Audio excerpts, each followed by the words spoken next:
नमस्कार शिक्षक मित्रांनो, आज आपण पाहूया CTT मराठी पेडागॉजी CTT एक्झामसाठी आवश्यक मराठीचे 20 प्रश्न बहुपर्यायी प्रश्नांचा सराव या ठिकाणी आपण पाहणार आहोत। यामध्ये प्रश्न क्रमांक 1 आहे, भाषा शिकवण्याचा मुख्य उद्देश कोणता आहे? तर या प्रश्नाचे पर्याय आहेत, व्याकरण पाठ करणे, संवाद कौशल्य विकसित करणे, फक्त परीक्षा उत्तीर्ण होणे, पाठांतर करणे। या प्रश्नाचे अचूक उत्तर आहे पर्याय बी, संवाद कौशल्य विकसित करणे। त्यानंतरचा प्रश्न आहे, विद्यार्थी अध्यापनात शिक्षकाची भूमिका काय असते? यामध्ये विद्यार्थी अध्यापनात फक्त व्याख्यान देणे ही शिक्षकाची भूमिका असते का? मार्गदर्शक व सुलभकर्ता, शिस्त लावणारा, परीक्षक? तर या प्रश्नाचे अचूक उत्तर आहे पर्याय बी, मार्गदर्शक व सुलभकर्ता।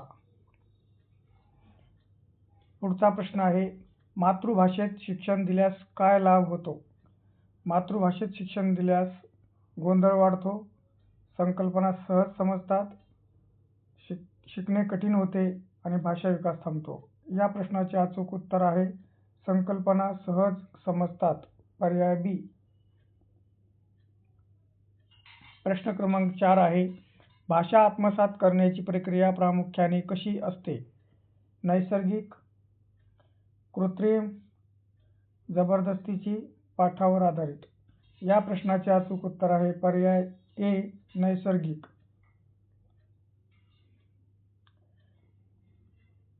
पुढील प्रश्न क्रमांक 5, श्रवण, बोलणे, वाचन आणि लेखन यापैकी प्रथम कोणते कौशल्य विकसित होते? वाचन, लेखन, श्रवण, बोलणे। या प्रश्नाचे अचूक उत्तर आहे श्रवण, पर्याय सी। प्रश्न क्रमांक 6 प्रश्न आहे, भाषा अध्यापनात सर्वात प्रभावी पद्धत कोणती? संवादात्मक, पाठांतर, व्याख्यान, शिक्षा? यामध्ये भाषा अध्यापनात सर्वात प्रभावी पद्धत जर म्हटलं तर संवादात्मक पद्धत होय। प्रश्न क्रमांक 7 आहे, सतत व सर्वंकष मूल्यमापन CCEचा उद्देश काय आहे? फक्त गुण देणे,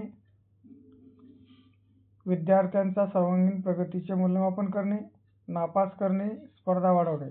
या प्रश्नाचे अचूक उत्तर आहे पर्याय बी, विद्यार्थ्याच्या सर्वांगीण प्रगतीचे मूल्यमापन करणे। प्रश्न क्रमांक 8, भाषा शिकवताना शिक्षकाने कोणत्या कौशल्यावर भर द्यावा? केवळ व्याकरण, चारही भाषिक कौशल्य, फक्त लेखन, फक्त वाचन? भाषा शिकवताना शिक्षकाने चारही भाषिक कौशल्यांचा वापर करावा किंवा या कौशल्यावर भर द्यावा: श्रवण, भाषण, वाचन, लेखन? उपचारात्मक अध्यापन कोणासाठी असते? फक्त हुशार मुलांसाठी, शिकण्यात अडचण असलेल्या विद्यार्थ्यांसाठी, शिक्षकांसाठी, पालकांसाठी? उपचारात्मक अध्यापन हे शिक्षणात अडचण असलेल्या विद्यार्थ्यांसाठी असते, पर्याय बी हा बरोबर आहे। प्रश्न 10, रचनावादी दृष्टिकोनानुसार विद्यार्थी कसा शिकतो? स्वतः अनुभवातून ज्ञान निर्माण करतो, फक्त शिक्षकाकडून, पाठांतराने, शिक्षा मिळाल्याने? स्वतःहून ज्ञान निर्माण करतो, पर्याय ए बरोबर आहे। भाषिक कौशल्य, भाषिक चुका शिक्षकाने कशा हाताळाव्यात? शिक्षा देऊन, सकारात्मक अभिप्राय देऊन, दुर्लक्ष करून, वर्गाबाहेर काढून? या प्रश्नाचे अचूक उत्तर आहे पर्याय बी, सकारात्मक अभिप्राय देऊन। प्रश्न क्रमांक 12, भाषा विकासासाठी सर्वात उपयुक्त साधन कोणते? संवाद, शिक्षा, गृहपाठ, परीक्षा? यामध्ये भाषा विकासासाठी सर्वात उपयुक्त साधन संवाद होय। वाचन कौशल्य विकसित करण्यासाठी कोणता उपक्रम उपयुक्त आहे?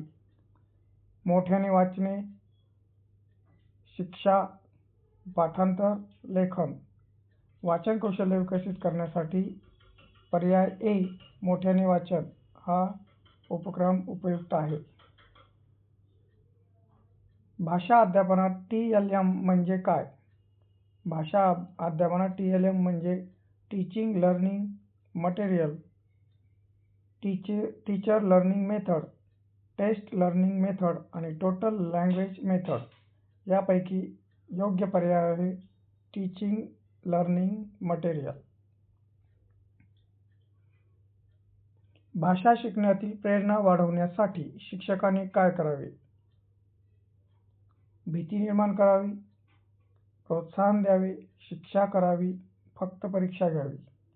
तर यामध्ये प्रोत्साहन द्यावे हा पर्याय योग्य आहे. विद्यार्थ्यांच्या भाषिक प्रगतीचे सर्वोत्तम मूल्यमापन कशाद्वारे करता येते? सतत निरीक्षण, वार्षिक परीक्षा, फक्त मौखिक परीक्षा, गृहपाठ. यामध्ये या प्रश्नाचे अचूक उत्तर आहे पर्याय ए सतत निरीक्षण.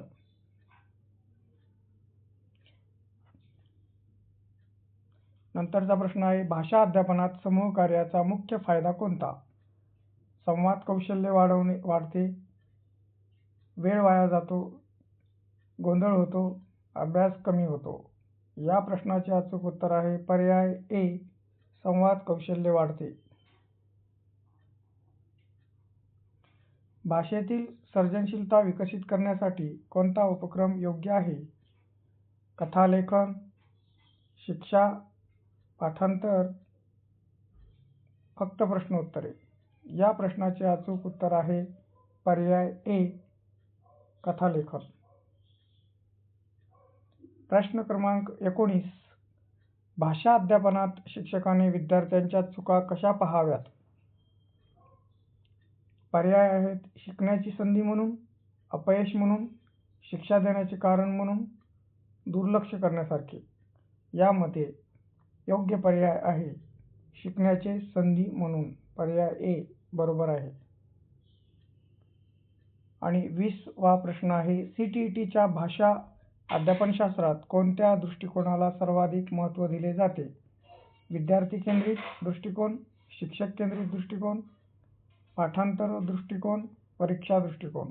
या प्रश्नाचे अचूक उत्तर आहे पर्याय ए विद्यार्थी केंद्रित दृष्टिकोन. अशा प्रकारे आपण CTET मराठी पेडागॉजी या विषयावर आधारित 20 प्रश्नांची बहुपर्यायी चाचणी या ठिकाणी पाहिली. चॅनलला लाईक करा, सबस्क्राईब करा आणि बेल आयकॉन प्रेस करा. धन्यवाद.